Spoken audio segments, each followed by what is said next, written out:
आखिर निशिकांत दुबे बीजेपी की guided missile क्यों बनते जा रहे हैं?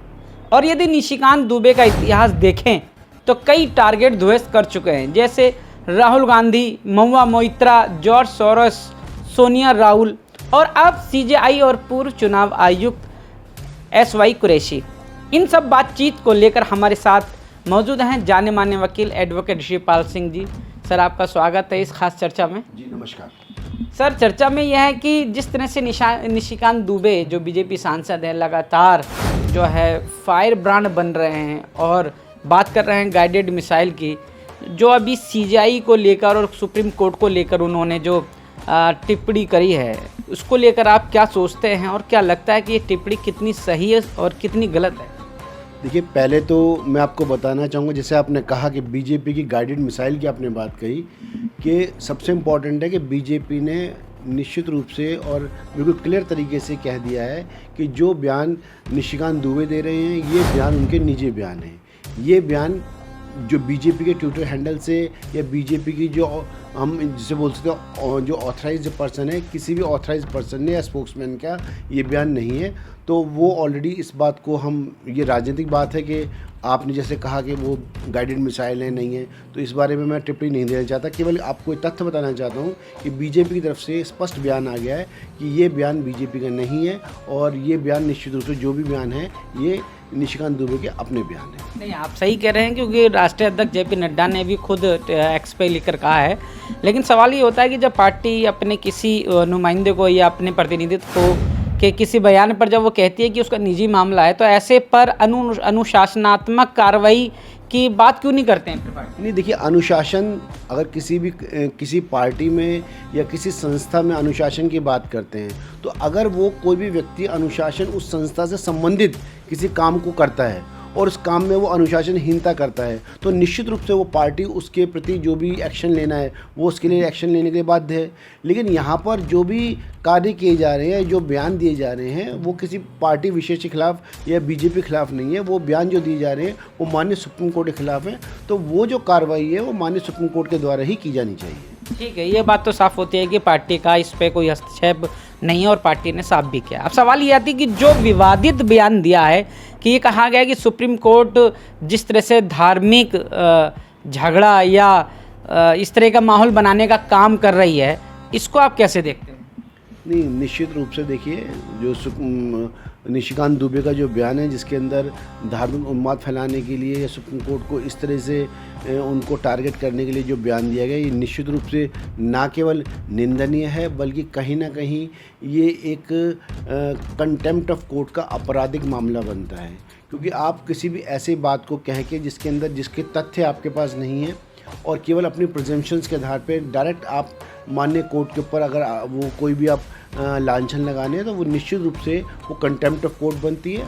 और जो माननीय कोर्ट है, आज भी जब मामला रहा, एक पिटिशन लगी थी, कोर्ट ने कहा कि हाँ, जो मामला बनता है वो एज़ पर लॉ जो फाइल करना है वो फाइल किया जाए।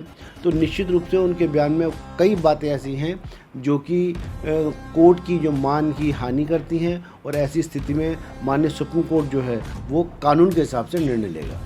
ठीक है, ये कहीं ना कहीं आप एक पेशेवर वकील हैं, तो आपने अपने हिसाब से ये जो धार्मिक उन्माद फैलाने वाली बात पर आपने कहा है। लेकिन बात ये है कि क्या आपको लगता है कि निशिकांत दुबे जो हैं, जितनी भी बातें उन्होंने कही है, क्या आप सारी बातों को सरासर गलत नज़र से देखते हैं या उसमें से आपको लगता है कि कुछ बातें उन्होंने तार्किक भी करी हैं? नहीं, देखिए, हो सकता है उन्होंने अपने बयान में, उनके 10 मिनट 15 मिनट के बयान में या और किसी बयान में उन्होंने कुछ बातें तार्किक कही हो। और अगर कोई व्यक्ति जो कि सांसद है अगर तार्किक बातें करता है तो वो अपने आप में कोई बहुत बड़ी बात नहीं, उसको तार्किक बातें करनी ही चाहिए क्योंकि इस पद पे है। लेकिन सवाल यहाँ पर ये है कि वो जो तार्किक बातें कर रहे हैं वो हमारे पास इस समय चर्चा का विषय नहीं है।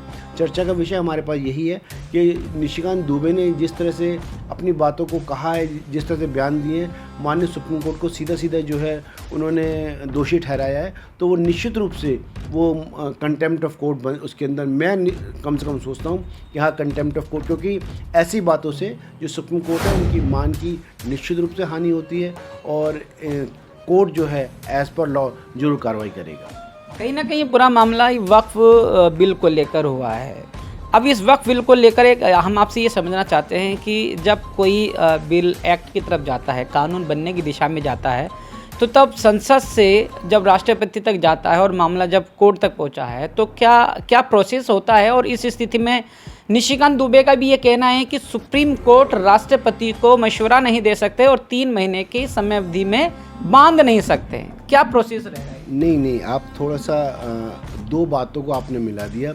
ये जो मामला था जिसमें माननीय राष्ट्रपति जी को 3 महीने के अंदर मामले को निपटाने के लिए कहा गया था, ये मामला वक्फ से संबंधित नहीं था। ये एक मैटर था state of Tamil Nadu versus governor of Tamil Nadu. ये एक मैटर था जो तमिलनाडु गवर्नमेंट ने फाइल किया था, जहाँ पर 10 बिल थे जो पेंडिंग थे गवर्नर के पास।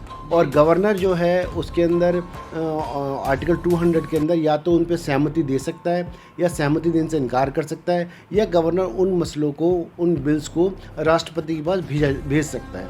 हमारे इस स्थिति में यही हुआ कि गवर्नर ने उन बिल्स को राष्ट्रपति के पास भेजा, पहले एक बार भेजा, फिर दोबारा जब राष्ट्रपति के पास भेजा गया तो उस पर माननीय सुप्रीम कोर्ट का ये कहना था कि क्योंकि किसी भी संस्था के पास जब कोई बिल जाते हैं, अब अगर हम कानून की बात करते हैं तो निश्चित रूप से ये कहीं पर भी लिखा हुआ नहीं है कि माननीय राष्ट्रपति जो है, महामहिम राष्ट्रपति, उन बिल्स पे जो अपना निर्णय लेंगे वो कितने दिन में लेंगे, या कोई ऐसी संस्था है जो उनको इस तरह से गाइड कर सकती है। ये निश्चित रूप से कानून में नहीं लिखा है। लेकिन दूसरी तरफ हम बात करते हैं 142 जो आर्टिकल है, जो 142 आर्टिकल है हमारे संविधान का, वो माननीय सुप्रीम कोर्ट को ये शक्ति देता है कि इंटरेस्ट ऑफ जस्टिस, यानी न्याय के लिए वो किसी भी संस्था को वो किसी भी तरीके का जो आदेश है वो पारित करके दे सकती है। अब माननीय सुप्रीम कोर्ट ने ये बिल्कुल नहीं कहा कि जो बिल हैं वो मेरिट पे सही हैं, गलत हैं, या उनमें क्या आपको निर्णय लेना है। कोर्ट ने कहा कि जो भी निर्णय आपको लेना है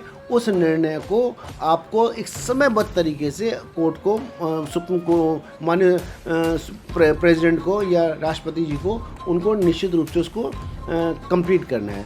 तो ये एक अपने आप में चर्चा का विषय था कि माननीय सुप्रीम कोर्ट जो है, जो सुप्रीम कोर्ट का क्या सुप्रीम कोर्ट कोई आदेश,